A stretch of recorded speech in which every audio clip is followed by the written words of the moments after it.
I swear I'm not a healthy lover. I'm not a healthy friend. I'm not a healthy person. I cannot speak to others without picking them apart. No matter how hard I try, their voices sound like grinding teeth, and I, in return, grind my teeth at them.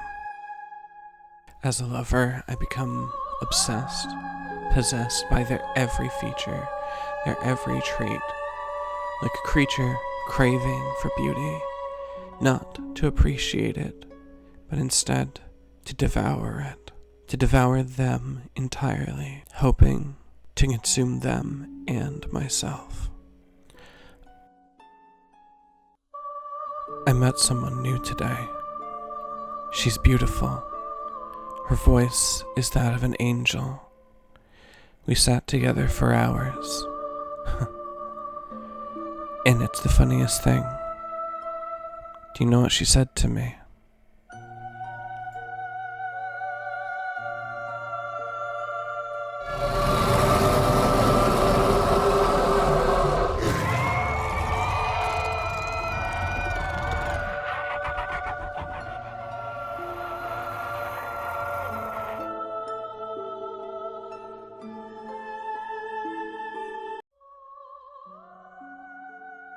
Every so often a card will come along in Magic that inspires me. It captures my attention, my entire focus. I become fixated, sort of obsessed. It's unhealthy, probably, as a way to build decks, but it can lead to some very fun ones.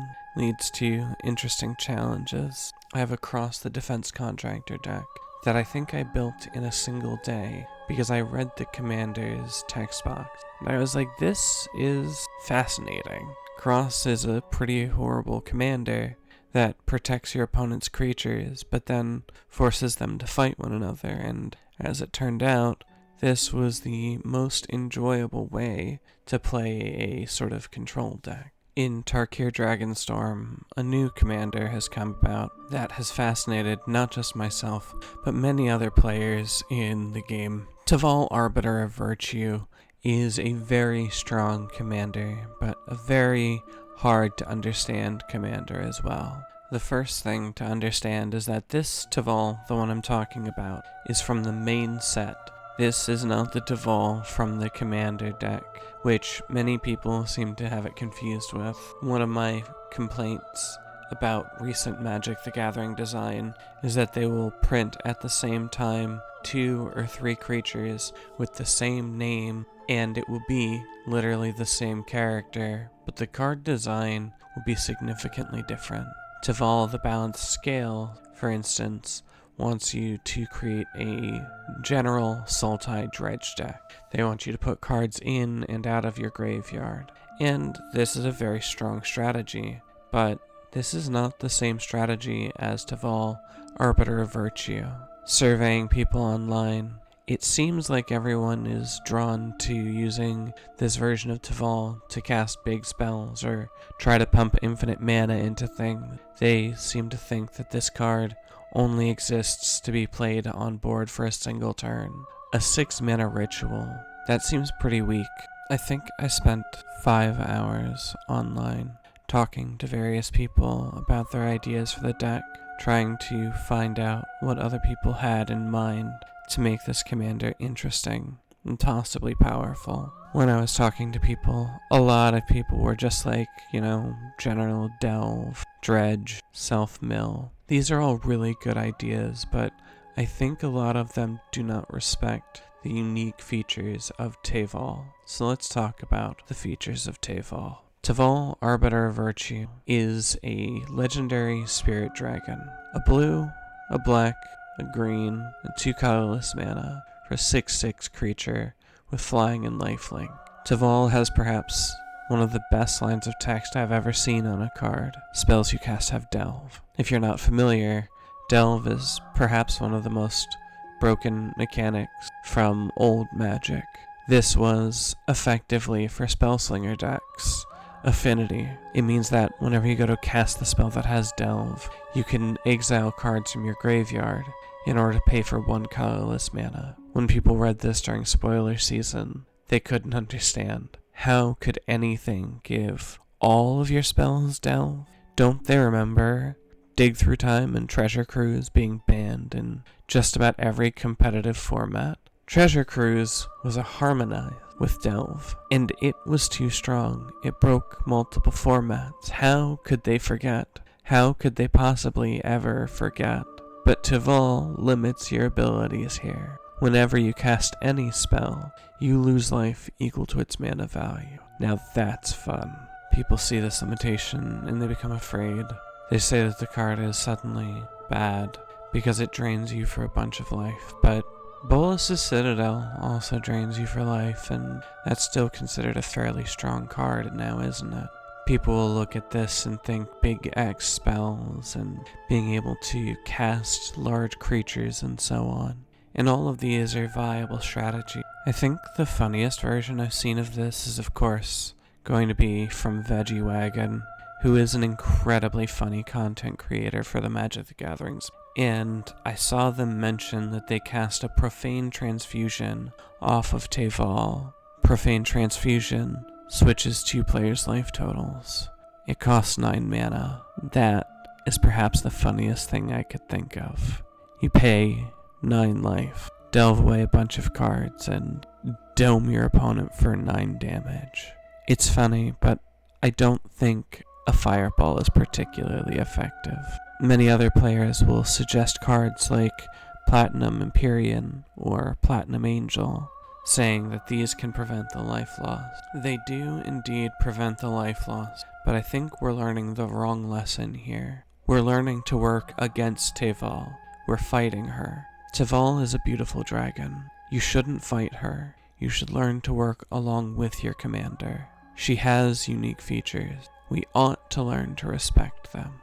Now, one of the more obvious cards that people are talking about including, and one that I think is genuinely very strong with Teval, is Aetherflux Reservoir. But then, Aetherflux is strong with a ham sandwich. The play pattern does remind me a bit of Tendril Storm, which I think is very interesting. I think this is one of the more actually fun ways of playing Teval, is Tendril Storm. You just look for any way to cast a bunch of spells into your Aetherflux, and then you storm off. You delve away your entire deck, draw a bunch of cards, all of that, the whole time losing and gaining life to Teval and the Aetherflux fighting against one another.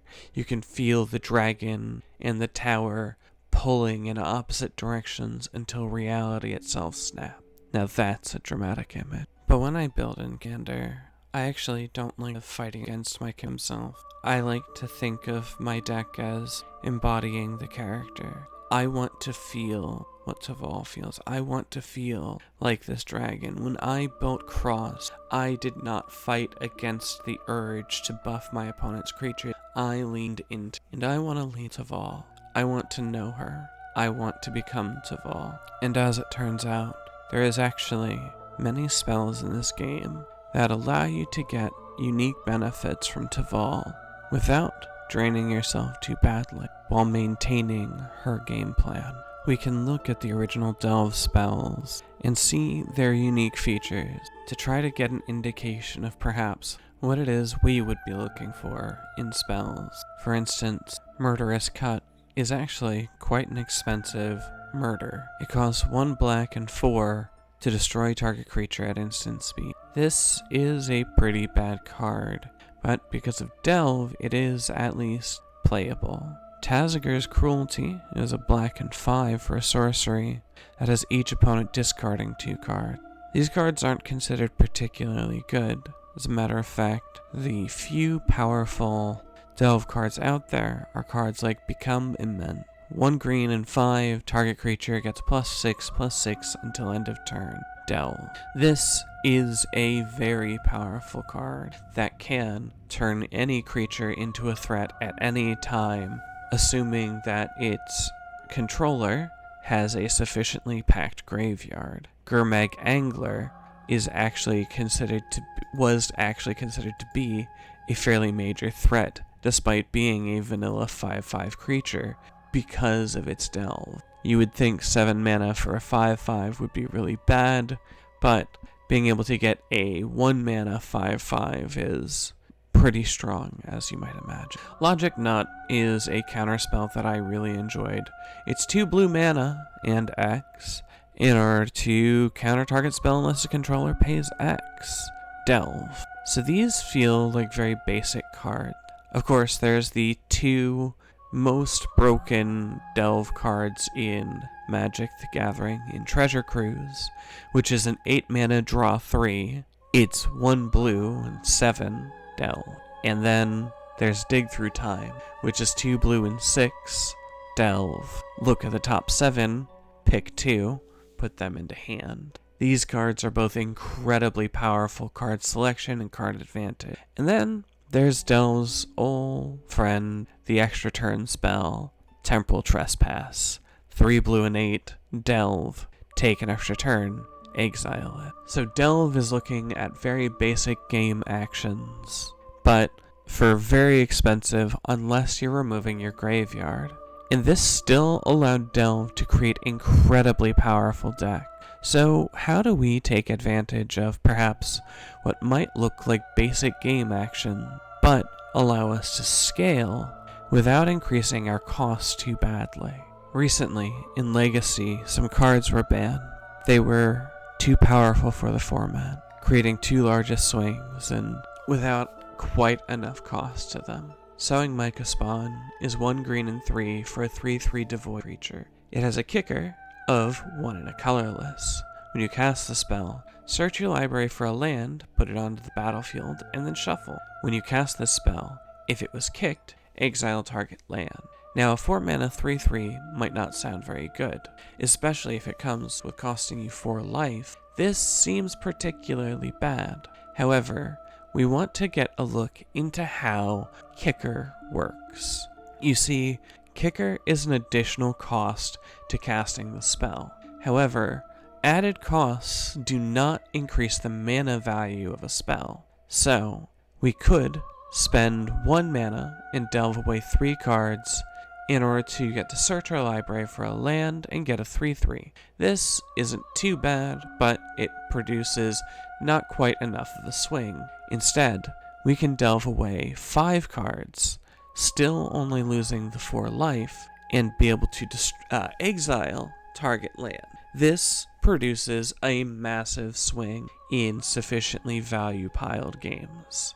If somebody has an Urborg and a Cabal Coffers, removing their Cabal Coffers, exiling it, and going up a land, only delving away 5 cards and paying 1 green, sure, you'll lose 4 life, but they no longer have a Cabal Coffer. The mana advantage has swung massively. This is what I imagine Teval wants. This, I imagine, is going to be where we find our greatest strength. Teval, as it turns out, is a kicker commander. In another one of my decks, I actually run the card that inspired this re-examination of Teval. The card is called Lively Dirge.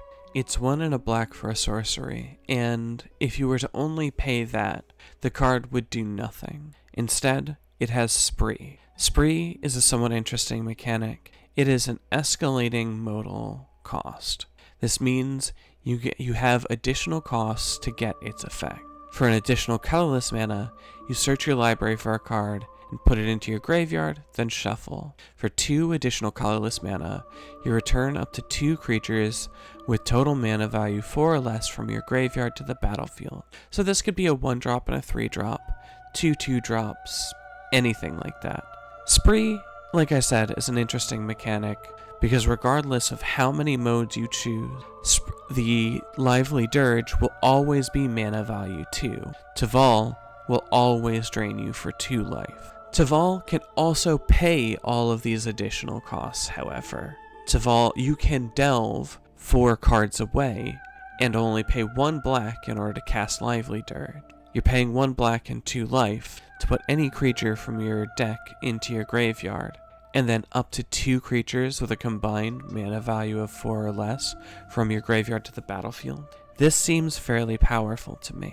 This is, like I said, used in my Cabal Profiteering Mayor deck, where I will frequently entomb something like a Marionette Apprentice in order to get back Marionette Apprentice and a Viscera Seer, in order to have both the sack outlet and payoff come back at the same time. We've seen how both Spree and Kicker can be used here, but there are other escalating, scaling ways to use our Commander's Delve ability to get more and more value. In both Warhammer and Fallout, we have the squad keyword, which lets you pay additional mana any number of times in order to create additional tokens of the same creature. For instance, when Wasteland Raider enters the battlefield, each player sacrifices a creature. This is a Fleshbag Marauder, a 4/3 for 4 with Squad 2. We can pay any amount of mana we want in order to get a large number of Fleshbag Marauder effects into play all at the same time. We pay 2 black and delve away 6 cards. We get 3 Fleshbag Marauder. This seems like a very powerful way to use Teval in order to get a scaling amount of creatures into play.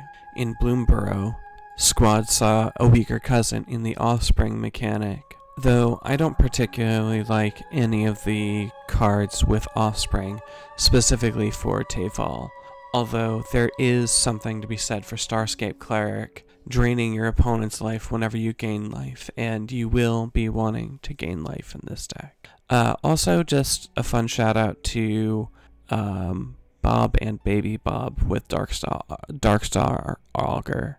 The deck will already be draining you pretty badly, but honestly, Dark Confidant is just a very funny effect. Other ways to take advantage of Teval's ability to get higher value out of cards can include the Bestow mechanic. This allows you to cast a enchantment creature for an alternative cost in order to turn it into an aura that goes onto a creature. The example that I have potentially brewing for this deck is Erebos' Emissary, which is a black and 3 for a 3/3 snake. You can discard a card to give Erebos' Emissary +2/+2 until end of turn. It has a bestow for 1 black and 5. Its mana value will remain 4. Sometimes the flashback cost of a spell is higher than the original mana value of the spell itself. Teval will only ever drain you for the mana value of the spell. So, for instance, Otherworldly Gaze, regardless of where it's cast from, will only ever have a mana value of 1, meaning that you'll have the ability to surveil 3 for 1 mana, and then flash it back for 2, surveilling for 3. This is not a particularly strong effect in this deck, but it does allow you to get cards into your graveyard. There is also mentioning a powerful game-changing card that Teval can help you cast while taking a fixed and a minimal amount of damage. You see, Cyclonic Rift always has a mana value of 2. A card that I particularly enjoy with Teval here is Spell Contortion. For a blue and 2, you get to counter a spell unless its controller pays 2 mana. Then, its multi-kicker is a blue and 1 in order to draw a card for each time it was kicked. Teval allows you to just sink cards into drawing more and more cards. It's not a particularly good spell, but I think this is a very fun way to use Teval's ability. There's an old, I don't remember if it was Pauper deck, that used a unique card called Stream of Thought. Target player puts the top 4 cards of their library into their graveyard. You shuffle up to 4 cards from your graveyard into your library. This costs 1 blue mana and has a replicate cost of 2 blue and 2. Again, the replicate is an additional cost and can be paid any number of times, just like Squad. Teval has the ability to allow you to infinitely scale, replicate, and Squad cards by delving away cards from your graveyard, and this feels perhaps like the most interesting and unique way to use Teval's ability. You want to find all sorts of escalate, kicker, strive, replicate, squad, kicker, multi-kicker, extra kicker, kicker with a mustache on, just any form of kicker-like ability that has an additional cost that allows you to get large effects. Perhaps my favorite is Sadistic Sacrament. This costs 3 black mana and has a kicker of 7 colorless. Search target player's library for up to 3 cards. exile them. Then that player shuffles their library. But how about, instead, if the kicker cost was paid, so you'll lose 3 life, pay 3 black, exile 7 cards from your graveyard, and search that player's library for 15 cards to exile. This is an insane use of Teval, and I think the most directly rude thing you can do with this commander. I think this is the funniest use of Teval in the entire game. You just go through a player's entire deck and go, what's any combo you could run in this deck? I'm removing all of them, or half of all of them. Maybe actually just all of them. A fairly strong card draw spell for Teval could be Train of Thought. It's 1 blue and 1, with a replicate cost of 1 blue and 1, says draw a card. So you'll lose 2 life, delve away a bunch of cards, pay a bunch of blue, and for each blue you pay, you draw a card.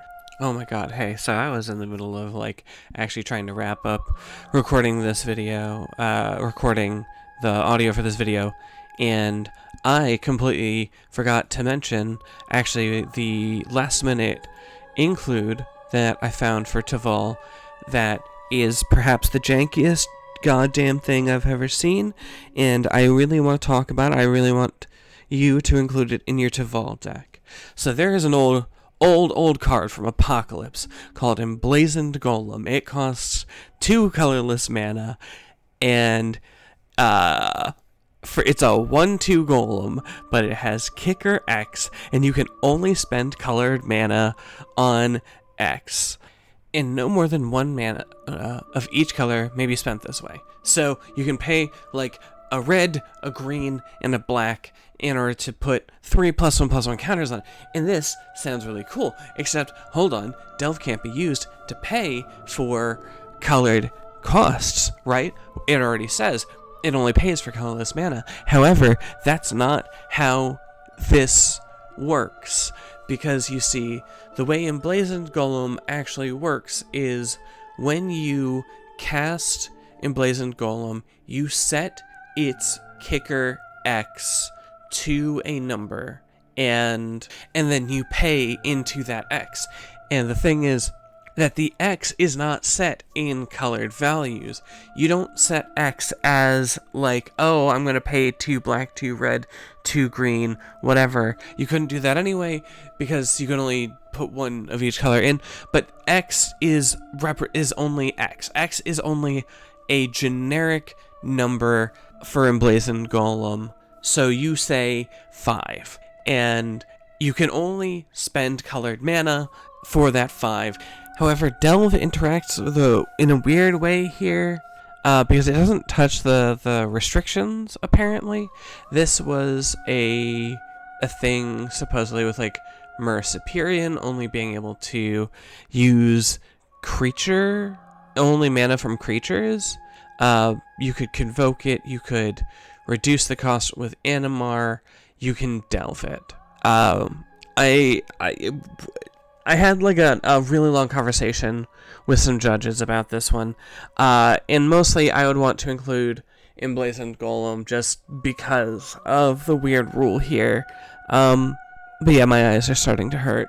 I'm not going to go over every card. This video is already going to be far too long. Hopefully, I'll be able to remove a lot of the dead air I left in from all of my pausing and so on. I know I've been talking very slow today.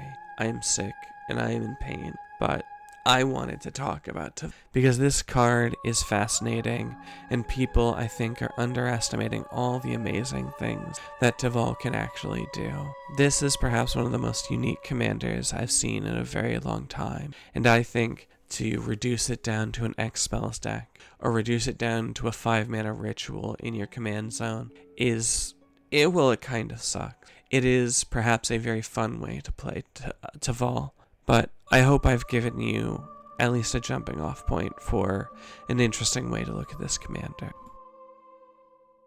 Hey there everyone, so I just wanted to say thank you for watching. I hope you appreciate this one. I wanted to send I wanted to send a thank you to the 3 or 4 judges that I worked with over on the Ask a Judge Facebook page.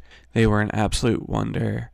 Bonk has been in various Ask a groups, helping people with rules questions and so on for years now, it seems. So, or Wajnik, or however you say their name.